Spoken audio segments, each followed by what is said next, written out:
ರೈತರನ್ನು ಶೋಷಣೆ ಮಾಡುತ್ತಿರುವಂತಹ ಬಹುರಾಷ್ಟ್ರೀಯ ಬೀಜ ಕಂಪನಿಗಳು, ರಸಗೊಬ್ಬರ ಕಂಪನಿಗಳು, ಔಷಧಿ ಕಂಪನಿಗಳ ನಿಯಂತ್ರಣ ಮಾಡುವಲ್ಲಿ ಕೇಂದ್ರ ಮತ್ತು ರಾಜ್ಯ ಸರ್ಕಾರ ವಿಫಲವಾಗಿದೆಯೇ? ರೈತರೇ ಹೇಳಿ ಎದ್ದೇಳಿ, ನಿಮಗೆ ಕೈ ಮುಗಿದು ಬೇಡ್ಕೊಂತ ಇದ್ದೀವಿ. ಕಳಪೆ ಬಿತ್ತನೆ ಬೀಜಗಳನ್ನು ನೀಡಿ ನಮ್ಮನ್ನು ಶೋಷಣೆ ಮಾಡುತ್ತಿರುವಂತಹ ಈ ಒಂದು ಬಹುರಾಷ್ಟ್ರೀಯ ಬೀಜ ಕಂಪನಿಗಳು, ಔಷಧಿ ಕಂಪನಿಗಳು, ಡ್ರಿಪ್ ಕಂಪನಿಗಳ ವಿರುದ್ಧ ರೈತರೇ ಸಿಡಿದು ನಿಲ್ಲಲು ಮುಂದಾಗಿ, ನಾವೊಬ್ಬ ಹೋರಾಟಗಾರನಾಗಿ, ಕೃಷಿಕನಾಗಿ ಸಿಂಜೆಂಟಾ ಕಂಪನಿಯ ಒಂದು ಇಂಟ್ರೋಡೋರ್ ಎಂಬ ಈ ಒಂದು ಕ್ಯಾಪ್ಸಿಕಮ್ ತಳಿ ನಾಟಿ ಮಾಡಿ ಸುಮಾರು 50 ದಿನ ಕಳೆದೈತೆ. ಮೊದಲ ಈ ಒಂದು ಹಂತದಲ್ಲಿ ಕಾಯೇ ಬಂದಿಲ್ಲ, ಹೂವು ಇಲ್ಲ, ಕಾಯಿನೂ ಇಲ್ಲ. ಸಂಬಂಧಪಟ್ಟ ಈ ಸಿಂಜೆಂಟಾ ಕಂಪನಿಯ ಒಂದು ಮ್ಯಾನೇಜರ್ ಮತ್ತು ಸೂಪರ್ವೈಸರ್ ಸಂಪರ್ಕ ಮಾಡಿದಾಗ ತೋಟಕ್ಕೆ ಬಂದಾಗ ಏನ್ ಹೇಳ್ತಾರೆ ಅಂದ್ರೆ, ನೀವು ಕಾರ್ಬೋಹೈಡ್ರೇಟ್ ಕೊಟ್ಟಿಲ್ಲ, ಡ್ರಿಪ್ ಗೊಬ್ಬರ ಕೊಟ್ಟಿಲ್ಲ, ಮೇಂಟೈನ್ ಮಾಡಿಲ್ಲ. ಅಲ್ಲ ರೀ, ರೈತರಿಗೆಲ್ಲ ವಿಜ್ಞಾನಿ ಯಾರೂ ಇಲ್ಲ. ಶೂಟು ಬೂಟು ಹಾಕೊಂಡು ಪ್ರತಿಷ್ಠಿತ ಹೋಟೆಲ್ನಲ್ಲಿ ಸಭೆಗಳು ಮಾಡಿಕೊಂಡು ಆ ಕಂಪನಿಗಳು ನೀಡುವ ಜೀತದ ಹಣದಲ್ಲಿ ಬದುಕ್ತಾ ಇರೋ ನೀವು ರೈತರಿಗೆ ನಾವು ಪಾಠ ಹೇಳುವ ಮೇಷ್ಟ್ರ ಆಗ್ತೀನಿ ಅಂತ ಹೇಳಿದ್ರೆ ಯಾವ ಲೆಕ್ಕ ರೀ? 5 ಲಕ್ಷ 1.5 ಎಕರೆಗೆ 5 ಲಕ್ಷ ಬಂಡವಾಳ ಹಾಕಿದೀವಿ. ತಿಪ್ಪೆ ಗೊಬ್ಬರ, ಕೋಳಿ ಗೊಬ್ಬರ, ಜಿಂಕು, ಬೋರಾನು ಎಲ್ಲ ಹಾಕಿದೀವಿ.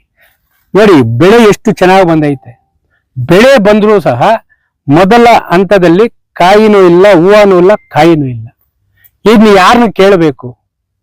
ಇನ್ನು ರಾಜಕಾರಣಿಗಳು ಇದ್ರ ಬಗ್ಗೆ ತಲೆನೇನೋ ಕೆಡಿಸ್ಕೊಳ್ಳಲ್ಲ. ಕೇಳಿದವರ ಬಾಯಿ ಮುಚ್ಚುವಂತಹ ಆರೋಪಗಳಿಗೇನೋ ಕಮ್ಮಿ ಏನೂ ಇಲ್ಲ. ಸಿಂಜೆಂಟಾ ಕಂಪನಿಯ ಕಳಪೆ ಬಿತ್ತನೆ ಬೀಜದಿಂದ, ಈ ಇಂಟ್ರೋಡೋರ್ ಎಂಬ ಕ್ಯಾಪ್ಸಿಕಮ್ ನಿಂದ ರೈತರು, ಲಕ್ಷಾಂತರ ಜನ ರೈತರು ನಷ್ಟವಾಗಿದ್ದಾರೆ. ಇದಕ್ಕೆ ಹೊಣೆ ಯಾರು? ಕೃಷಿ ತೋಟಗಾರಿಕಾ ಅಧಿಕಾರಿಗಳೇ, ಜಿಲ್ಲಾ ಉಸ್ತುವಾರಿ ಮಂತ್ರಿಗಳೇ. ನಮಗೆ ನ್ಯಾಯ ಕೊಡಿಸೋರು ಯಾರು? ಸಿಂಜೆಂಟಾ ಕಂಪನಿಗೆ ಕೃಷಿ ತೋಟಗಾರಿಕಾ ಅಧಿಕಾರಿಗಳು ಗುಲಾಮರಾಗಿದ್ದಾರೆ? ಅಲ್ಲ, ಯಾರಾಗಿದ್ದಾರೆ? ದಯವಿಟ್ಟು ಕರ್ನಾಟಕದ, ದೇಶದ ಎಲ್ಲ ರೈತ ಬಾಂಧವರಲ್ಲಿ ಕೈ ಮುಗಿದು ಬೇಡ್ಕೊಂತ ಇದ್ದೀವಿ. ಸಿಂಜೆಂಟಾ ಕಂಪನಿ ರೈತರಿಗೆ ಕಳಪೆ ಬಿತ್ತನೆ ಕ್ಯಾಪ್ಸಿಕಮ್ ತಳಿಗಳನ್ನು ನೀಡಿ ಮೋಸ ಮಾಡ್ತಾ ಇದ್ದಾರೆ. ಅವರ ಕಂಪನಿಯ ಯಾವುದೇ ಬಿತ್ತನೆ ಬೀಜಗಳನ್ನು, ಕ್ಯಾಪ್ಸಿಕಮ್ ಎಲ್ಲ, ಯಾವ ಟೊಮಾಟೊ ಕೊಡ್ತಾರೋ, ಕ್ಯಾಬೇಜ್ ಕೊಡ್ತಾರೋ, ಕುಕುಂಬರ್ ಕೊಡ್ತಾರೋ, ಯಾವುದೇ ಬೀಜಗಳನ್ನು ದಯವಿಟ್ಟು ನೀವು ಉಪಯೋಗಿಸಬೇಡಿ. ಇವತ್ತು ಅಂಗಡಿಗಳು, ಡೀಲರ್ಶಿಪ್ ಅಂಗಡಿಗಳವರು ಕೂಡ ರೈತರಿಗೆ ಮಾಹಿತಿ ಕೊಡ್ತಾ ಇಲ್ಲ. ಇನ್ನು ತೋಟಗಾರಿಕೆಯಿಂದ ಯಾವುದೇ ಪರವಾನಗಿಗಳಿಂದ ನಾಯಿ ಕೊಡೆಗಳಂತೆ ಏನು ತಲೆ ಎತ್ತಿರುವಂತಹ ಈ ಅನಧಿಕೃತ ನರ್ಸರಿಗಳವರು ಸಹ ರೈತರ ಮರಣ ಶಾಸನ ಬರೀತಾ ಇದ್ದಾರೆ. ಇವತ್ತು ನನ್ನ ನ್ಯಾಯಕ್ಕಾಗಿ ಇವತ್ತು ಲಕ್ಷಾಂತರ ರೂಪಾಯಿ ನಂಗೆ ಬಂಡವಾಳಕ್ಕೆ ನಷ್ಟ ಆಗಿದೆ. ನಾನು ಯಾರನ್ನು ಮೊರೆ ಹೋಗ್ಬೇಕು? ನ್ಯಾಯಾಲಯದ ಮೊರೆ ಹೋಗ್ಬೇಕಾದ್ರೆ ದಾಖಲೆ ಸಿಗ್ತಾ ಇಲ್ಲ. ನರ್ಸರಿ ಓನು ಬಿಲ್ ಕೊಡಲ್ಲ, ಕಂಪನಿ ಓನು ಬಿಲ್ ಕೊಡಲ್ಲ. ಕೇಳಿದ್ರೆ ಇದಲ್ಲ. ಇನ್ನು ತೋಟಗಾರಿಕೆ ಅವ್ರಿಗೆ ಅರ್ಜಿ ಕೊಟ್ರೆ ಅವ್ರು ಕೇಳಿಕೆ ಅವ್ರು ಕಳಿಸೋ ವಿಜ್ಞಾನಿಗಳು ಅವರು ಬರ್ತಾರೆ, ಅವ್ರ ಕಂಪನಿ ಪರವಾಗಿ ನಿಲ್ಕೊಂತಾರೆ, ಹೊರತು ರೈತ ಪರವಾಗಿ ನಿಲ್ಕೊಂತ ಇಲ್ಲ. ಹೇಳಿ ಎದ್ದೇಳಿ, ಈ ಒಂದು ಸಿಂಜೆಂಟಾ ಕಂಪನಿಯ ನಕಲಿ ಕಳಪೆ ಬಿತ್ತನೆ ಬೀಜಗಳನ್ನು ನೀಡುತ್ತಿರುವ ಕಂಪನಿಯನ್ನು ಕೋಲಾರ ಜಿಲ್ಲೆಯಿಂದಲ್ಲ ದೇಶದಿಂದಲೇ ಬಹಿಷ್ಕಾರ ಮಾಡೋಣ. ನೊಂದ ರೈತರಿಗೆ ನ್ಯಾಯ ಸಿಗುವವರೆಗೂ ಈ ಒಂದು ಸಿಂಜೆಂಟಾ ಕಂಪನಿಯ ಯಾವುದೇ ಒಂದು ಬಿತ್ತನೆ ಬೀಜಗಳನ್ನು ಉಪಯೋಗಿಸದಂತೆ ರೈತರು ಬೆಳೆಗಳ ಮೇಲೆ ಪ್ರತಿಜ್ಞೆ ಮಾಡೋಣ ಅಂತೇಳಿ ರೈತ ಬಾಂಧವರಲ್ಲಿ ನಾವು ಮನವಿ ಮಾಡುವ ಜೊತೆಗೆ, ಅಲ್ಲ, ರೈತ ವಿರೋಧಿ ಸಿಂಜೆಂಟಾ ಕಂಪನಿಯೇ ನಿಮ್ಮ ನಕ್ಕಲ ಕಳಪೆ ಬಿತ್ತನೆ ಬೀಜದಿಂದ ರೈತರ ಮುಕ್ತಿಗೊಳಿಸುವವರೆಗೂ ರೈತ ಸಂಘ ನಿರಂತರವಾಗಿ ಹೋರಾಟ ಮಾಡ್ತದೆ. ಯಾಕೆ ಹೋರಾಟ ಮಾಡ್ತದೆ ಅಂದ್ರೆ, ನೊಂದು ಬೆಂದು ಭೂಮಿ ತಾಯಿಗೆ ನಮ್ಮ ಬೆವರು ಸುರಿಸಿದ್ರು ಸಹ ನಮ್ಮ ಕಷ್ಟಕ್ಕೆ ನಾವು ಪ್ರತಿಫಲ ಪಡೆದಾದ್ರಿಂದ ನಕಲಿ ಬಿತ್ತನೆ ಬೀಜಗಳನ್ನು ಕೊಟ್ಟು ರೈತರ ಜೀವನ ಜೊತೆ ಚೆಲ್ಲಾಟವಾಡುತ್ತಿರುವ ಸಿಂಜೆಂಟಾ ಕಂಪನಿಯ ವಿರುದ್ಧ ರೈತ ಸಂಘ ಸಿಡಿದು ನಿಂತೇ ನಿಲ್ತದೆ. ರೈತರು ಸಿಡಿದು ನಿಲ್ಲೇ ನಿಲ್ತಾರೆ.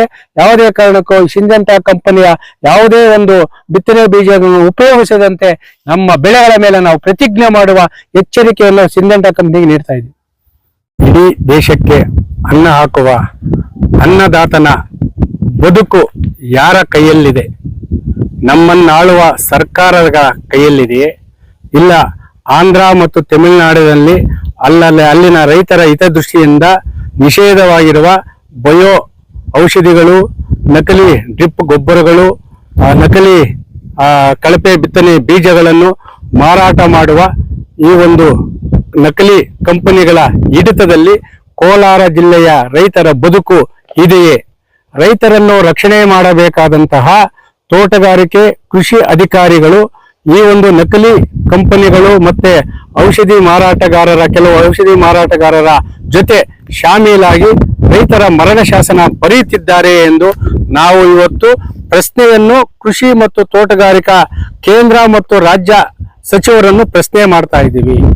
ಇವತ್ತು ಕಷ್ಟಪಟ್ಟು ಭೂಮಿ ತಾಯಿಯ ಮೇಲೆ ಬೆವರು ಸುರಿಸಿ ಲಕ್ಷಾಂತರ ರೂಪಾಯಿ ಬಂಡವಾಳ ಹಾಕಿ ಬೆಳೆಯುವಂತಹ ಬೆಳೆಗಳಿಗೆ ನಿಮ್ಮ ಬೆಳೆ ಸಮೃದ್ಧವಾಗಿ ಬರ್ತಾ ಇದೆ, ನಿಮ್ಮ ಬೆಳೆಗೆ ನಾವು ಪೌಷ್ಟಿಕಾಂಶ ಕೊಡ್ತಾ ಇದ್ದೀವಿ ಅಂತೇಳಿ ಬಹುರಾಷ್ಟ್ರೀಯ ಕಂಪನಿಗಳ ಗುಣಮಟ್ಟದ ಡ್ರಿಪ್ ಗೊಬ್ಬರಗಳ ಹೆಸರಿನಲ್ಲಿ ರೈತರನ್ನು ವಂಚನೆ ಮಾಡುವಂತಹ ಈ ನಕಲಿ ಡ್ರಿಪ್ಗಳ ರಕ್ಷಕರು ಕೃಷಿ ಇಲಾಖೆ ಅಧಿಕಾರಿಗಳೇ?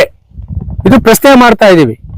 ಕೆಲವು ಕೋಲಾರ ಜಿಲ್ಲೆಯಲ್ಲಿ ಈ ಒಂದು ಆಂಧ್ರ ಮತ್ತು ತಮಿಳುನಾಡು ಮೂಲದ ನಕಲಿ ಡ್ರಿಪ್ ಕಂಪನಿಗಳ ಜೊತೆ ಕೆಲವು ಡೀಲರ್ಗಳು ಶಾಮೀಲಾಗಿ ಅವರು ಬಹುರಾಷ್ಟ್ರೀಯ ಕಂಪನಿಗಳ ಡ್ರಿಪ್ ಒಂದು ಗೊಬ್ಬರಗಳ ಮೂಟೆಗಳ ಹೆಸರಿನಲ್ಲಿ ನಕಲಿ ಡ್ರಿಪ್ಗಳನ್ನು ತಯಾರು ಮಾಡಿ ರೈತರಿಗೆ ಗುಣಮಟ್ಟದ ಹೆಸರಿನಲ್ಲಿ ವಿತರಣೆ ಮಾಡ್ತಾ ಇದ್ದಾರೆ. ಆ ಗುಣಮಟ್ಟವನ್ನು ಪರಿಶೀಲನೆ ಮಾಡಬೇಕಾದಂತಹ ಕೃಷಿ ಅಧಿಕಾರಿಗಳು ನಾಪತ್ತೆ ಆಗ್ಬಿಟ್ಟಿದ್ದಾರೆ. ಯಾಕೆ ನಾಪತ್ತೆ ಆಗಿರೋದು ಗೊತ್ತಿಲ್ಲ. ಒಂದೊಂದು ಅಂಗಡಿಯಲ್ಲಿ ನೋಡಿ 20-25 ವೆರೈಟಿ ಡ್ರಿಪ್ ಗೊಬ್ಬರಗಳಿದೆ.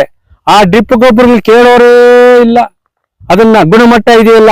ರೈತರು ಬಂದ, ಅಣ್ಣ ನಾನು ಕ್ಯಾಪ್ಸಿಕಮ್ ಹಾಕಿದ್ದೀನಿ, ಅಣ್ಣ ನಾನು ಸೌತೆ ಗಿಡ ಹಾಕಿದ್ದೀನಿ, ನಾನು ಟಮಾಟೊ ಹಾಕಿದ್ದೀನಿ, ಪಟ್ಟಿಗೆ ಯಾವುದೋ ಒಂದು ಕೊಡ್ತಾರೆ, ಅದನ್ನ ಕೊಟ್ಟಿದ್ದೀನಿ ಉಪಯೋಗಿಸು ಅಂತ ಹೇಳ್ತಾರೆ.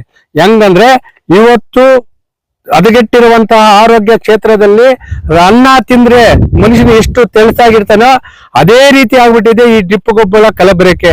ಈ ಕಲಬೆರಕೆಗೆ ಕಡಿವಾಣ ಹಾಕುವಂತಹ ತಾಕತ್ತಾದಂತ ಅಧಿಕಾರಿಗಳು ಬರ್ತಾನೆ ಇಲ್ವಾ? ಉಸ್ತುವಾರಿ ಸಚಿವರು ಕೇಳ್ತಾ ಇದೀವಿ, ಮೊನ್ನೆ ಜಿಲ್ಲಾಧಿಕಾರಿಗಳು ಕೇಳ್ತಾ ಇದೀವಿ, ಅಪಾರ ಜಿಲ್ಲಾಧಿಕಾರಿಗಳು ಕೇಳ್ತಾ ಇದೀವಿ, ಇನ್ನು ಜನಪ್ರತಿನಿಧಿಗಳು ಕೇಳ್ತಾ ಇದೀವಿ. ನೀವು ಯಾರನ್ನ ಕೇಳ್ಬೇಕಂತೂ ಗೊತ್ತಾಗ್ತಾ ಇಲ್ಲ. ನಾನು ನೇರವಾಗಿ ಹೇಳ್ತಾ ಇದ್ದೀನಿ, ಈ ಒಂದು ಡ್ರಿಪ್ ಗೊಬ್ಬರಗಳ ಹೆಸರಿನಲ್ಲಿ ಅತಿ ಹೆಚ್ಚಾಗಿ ನಂಗ್ಲಿ ಕೆಳೆ ಹೋಗ್ತಾ ಇದೆ, ಗಡಿ ಭಾಗಗಳಲ್ಲಿ ಮಾರಾಟ ಮಾಡ್ತಾ ಇದ್ದಾರೆ. ಇವತ್ತು ಕ್ಯಾಸಂಬಳ್ಳಿ ಇರ್ಬೋದು, ರಾಯಲ್ಪಾಡ್ ಇರ್ಬೋದು, ಗೌಂಪಲ್ಲಿ ಇರ್ಬೋದು, ಈ ಕಡೆ ಮಾಸ್ತಿ ಇರ್ಬೋದು, ಲಕ್ಕೂರು ಇರ್ಬೋದು, ಸುಂದರಪಾಳ್ಯ ಇರ್ಬೋದು, ಎಲ್ಲಿ ಪ್ರತಿಷ್ಠಿತ ಅಂಗಡಿಗಳಲ್ಲಿ ಈ ಒಂದು ಡ್ರಿಪ್ ಕಲಬೆರಕೆ ಮಾಡ್ತಾ ಇದ್ದಾರೆ. ಇದು ಕಡಿವಾಣ ಹಾಕೋದಿಲ್ಲ. ರೈತರಿಗೆ ಮಾಹಿತಿ ಕೊಡೋರೇ ಇಲ್ಲ. ನಮ್ಮ ರೈತರು ಏನ್ ಮಾಡ್ತಾರೆ, ಹೋಗ್ತೀವಿ ನಾವು ತಗೊಂಬತ್ತೀವಿ, ಡ್ರಿಪ್ ಗೊಬ್ಬರ ಬಿಟ್ಬಿಡ್ತೀವಿ, ಅದು ತಳುಕು ಬಳುಕು ನೋಡ್ಬಿಟ್ಟಿರ್ತೀವಿ. ಅದನ್ನ ಯಾವ ಬೆಳೆಗೆ ಯಾವ ವಾರಕ್ಕೆ ಎಷ್ಟು DAP ಕೊಡ್ಬೇಕಾ, ಇಲ್ಲ 10-26 ಕೊಡ್ಬೇಕಾ, ಇಲ್ಲ 15-15 ಕೊಡ್ಬೇಕಾ, ಇಲ್ಲ ಕಾಣಿಗಿಂಡಿ ಬೇವಿಂಡಿ ಕೊಡ್ಬೇಕಾ, ಏನು ಕೊಡ್ಬೇಕಂದಲ್ಲ. ಬೆಳೆ ಬಂತ ಡ್ರಿಪ್ ಗೊಬ್ಬರ ತಗೊಂಬ ಬಿಡು ಹೋಯ್ತು. ಆ ಡ್ರಿಪ್ ಗೊಬ್ಬರ ಕಲಬೇಕಾದ್ರೆ ಪಕ್ಕದ ಜಿಲ್ಲೆ ಚಿಕ್ಕಬಳ್ಳಾಪುರದಲ್ಲಿ ಬಹುರಾಷ್ಟ್ರೀಯ ಕಂಪನಿಗಳ ಹೆಸರಿನಲ್ಲಿ ಔಷಧಿಗಳನ್ನು ಮತ್ತು ಡ್ರಿಪ್ ಗೊಬ್ಬರಗಳನ್ನು ಕಲಬೆರಕೆ ಮಾಡಿರುವ ಪ್ರಕರಣ ಇನ್ನೂ ಜೀವಂತವಾಗಿ ಇದೆ. ಆ ಜೀವಂತವಾಗಿದ್ರು ಸಹ ಅಲ್ಲಿ ಆಗಿರುವ ಈ ಒಂದು ಕಲಬೆರಕೆ ದಂಧೆಗಳನ್ನ ಕೋಲಾರದಲ್ಲಿ ಪತ್ತೆ ಹಚ್ಚುವಂತಹ ತಾಕತ್ತಾದಂತಹ ಪ್ರಾಮಾಣಿಕವಾದಂತಹ ಅಧಿಕಾರಿ ಯಾರು ಬರ್ತಾ ಇಲ್ಲ. ಇವತ್ತು ಕೃಷಿ ಅಧಿಕಾರಿಗಳು ಪ್ರತಿ ತಿಂಗಳು ಎಲ್ಲಾ ಅಂಗಡಿಗಳಿಗೆ ಹೋಗಿ ಶಾಂಪಲ್ಗಳನ್ನು, ಔಷಧಿ ಇರ್ಬೋದು, ಬಿತ್ತನೆ ಬೀಜ ಇರ್ಬೋದು, ಮತ್ತೆ ಡ್ರಿಪ್ ಗೊಬ್ಬರಗಳಿರ್ಬೋದು, ರಸಗೊಬ್ಬರಗಳಿರ್ಬೋದು, ಆ ಒಂದು ಶಾಂಪಲ್ ತಗೊಂಡ್ಬಂದು ಪ್ರಯೋಗಾಲಯ ಕಳಿಸಿ ಗುಣಮಟ್ಟ ಇದೆಯಾ ಇಲ್ಲ ಅಂತೇಳಿ ಖಾತ್ರಿ ಮಾಡಬೇಕು. ಅದು ಯಾವುದು ಖಾತ್ರಿ ಮಾಡ್ತಾ ಇಲ್ಲ. ಅಧಿಕಾರಿಗಳು ಪ್ರಾಮಾಣಿಕವಾಗಿ ಅಂಗಡಿಗಳ ಮುಂದೆ ಹೋಗಿ ಅದನ್ನ ಶಾಂಪಲ್ ತಗೋಕೋದ್ರೆ ರಾಜಕೀಯ ವ್ಯಕ್ತಿಗಳಿಂದ ಒತ್ತಡ ಆಗ್ತಾ ಇದ್ದಾರೆ. ಇವತ್ತು ರಾಜಕೀಯ ವ್ಯಕ್ತಿಗಳ ಮತ್ತು ಈ ಕಳಪೆ ಬಹುರಾಷ್ಟ್ರೀಯ ಕಂಪನಿಗಳ, ನಕಲಿ ಕಂಪನಿಗಳ ಈ ಒಳ ಒಪ್ಪಂದದಿಂದ ಇವತ್ತು ಅನ್ನದಾತನು, ರೈತನು ಬೆವರಾನಿಗೆ ತಕ್ಕ ಬೆಲೆ ಸಿಗ್ತಾ ಇಲ್ಲ. ಇವತ್ತು ಬೀದಿಗೆ ಬೀಳ್ತಾ ಇದ್ದಾನೆ. ನಾವು ಕೇಳ್ತಾ ಇದ್ದಿಷ್ಟೇ, ಮಾನ್ಯ ಉಸ್ತುವಾರಿ ಸಚಿವರೇ, ಮಾನ್ಯ ಜಿಲ್ಲಾಧಿಕಾರಿಗಳೇ, ಕೃಷಿ ತೋಟಗಾರಿಕೆ ಅಧಿಕಾರಿಗಳೇ, ಕೇಂದ್ರ ಮತ್ತು ರಾಜ್ಯ ಸರ್ಕಾರ ಕೃಷಿ ಮಂತ್ರಿಗಳೇ, ರೈತರ ಮರಣ ಶಾಸನ ಬರೆಯುತ್ತಿರುವಂತಹ ಕಳಪೆ ಬಿತ್ತನೆ ಬೀಜ, ಅನಧಿಕೃತ ನರ್ಸರಿಗಳು ಮತ್ತೆ ಈ ನಕಲಿ ಡ್ರಿಪ್ಗಳ ಹಾವಳಿಗೆ ಕಡಿವಾಣ ಹಾಕಲು ಒಂದು ಪ್ರಬಲವಾದ ಕಾನೂನನ್ನು ಜಾರಿ ಮಾಡಬೇಕು. ಪ್ರತಿ ತಿಂಗಳು ಆಯಾ ತಾಲೂಕಿನಲ್ಲಿ, ಆಯಾ ಜಿಲ್ಲೆಯಲ್ಲಿ ಕೃಷಿ ಅಧಿಕಾರಿಗಳು ನೇರವಾಗಿ ಡ್ರಿಪ್ ಗೊಬ್ಬರಗಳು ಮತ್ತೆ ಔಷಧಿಗಳು ಮತ್ತು ರಸಗೊಬ್ಬರಗಳನ್ನು ಕಡ್ಡಾಯವಾಗಿ ಶಾಂಪಲ್ ಅನ್ನು ತೆಗೆದು ಅದರ ಗುಣಮಟ್ಟ ಪರಿಶೀಲನೆ ಮಾಡಿ ಈ ಒಂದು ಬಹುರಾಷ್ಟ್ರೀಯ ಗುಣಮಟ್ಟದ ಡ್ರಿಪ್ ಗೊಬ್ಬರಗಳ ಹೆಸರಿನಲ್ಲಿ ನಕಲಿ ಒಂದು ಡ್ರಿಪ್ ಗೊಬ್ಬರ ತಯಾರು ಮಾಡುತ್ತಿರುವಂತಹ ದಂಧೆಕೋರರು ಕೋಲಾರದಲ್ಲಿ ನಿರಂತರವಾಗಿ ಕೆಲಸ ಮಾಡ್ತಾ ಇದ್ದಾರೆ. ಅವರ ಎಡೆಮುಡಿ ಕಟ್ಟಿ ಅವರ ವಿರುದ್ಧ ಗುಂಡಾ ಕೊಯ್ದಲ್ಲಿ ಕೇಸು ದಾಖಲಿಸಬೇಕು. ಇಲ್ಲವಾದರೆ ಖಂಡಿತವಾಗ್ಲೂ ಕಾನೂನು ರಕ್ಷಣೆಗಾಗಿ ರೈತರು ಕಾನೂನನ್ನೇ ಕೈಗೆತ್ತಿಕೊಳ್ಳುವ ಕಾಲ ದೂರವಿಲ್ಲ.